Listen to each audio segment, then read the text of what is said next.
Okay, I did this message for you so-called Black Latinos or Afro Latinos who want to straddle the fence, who want to claim your blackness when it's convenient. Just keep this in mind. If you're like a lot, especially a lot of you whose skin be some of you are coffee black, root beer black, butter pecan, whatever, and then you be like, I'm not black, I'm Latina. Your skin be darker than mine. I'm not black, I'm Latina. But you know some, but in the white man's eyes and in the public's eyes, you're still a nigga. You can claim Latino all you want. Latino isn't a race,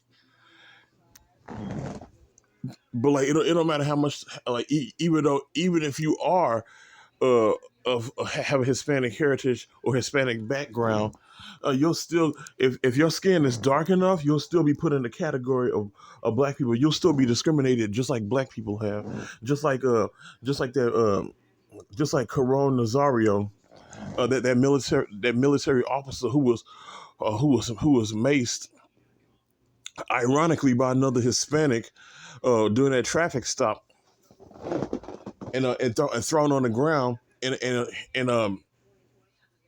became a victim of racial profiling and police brutality. But like like of course like I know he was being pulled over because they said he didn't have a back license plate, but even though he had his temporary tags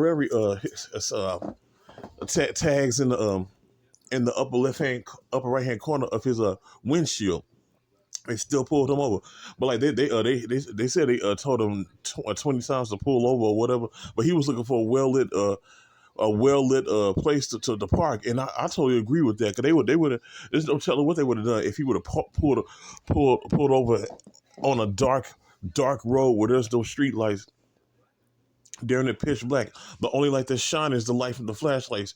Do you like that? That was smart for him to do, but like if you if you think they're gonna look at you differently because you have a different you have a Spanish surname, or you might have a certain type of a Spanish background in your bloodline, or you but your skin is as dark as mine or darker than mine, and your hair is just as kinky as mine, but you claim Latino, they'll still treat you like a nigga.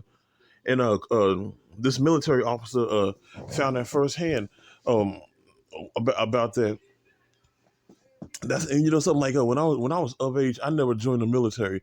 I never chose to join the military because of shit like this. Because like I was saying to myself, why should I go join their military to fight their wars and still get treated worse than the people that we're fighting against? You had all throughout the history of this country, blacks have joined the military to fight for their freedom, or fight for their or quote unquote fight for their country, and still get racially harassed, still get discriminated. During World War II, World War I, black soldiers were being pulled off the bus and lynched while still in their uniforms. So like him being harassed and racially profiled and being a victim of police brutality, that goes to show you that military uniform didn't mean jack shit.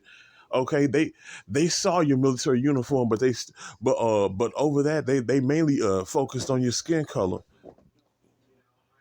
They mainly focused on your skin color. Yeah, you're a military official, but you still a nigga in their eyes. Because like even black police officers have been brutalized by other cops. Like so, if you think joining them is gonna eliminate your chances of being racially discriminated, racially harassed, or being a victim of racial profiling or police brutality, you're highly mistaken. And like this attack on Coron Nazario is living proof of that.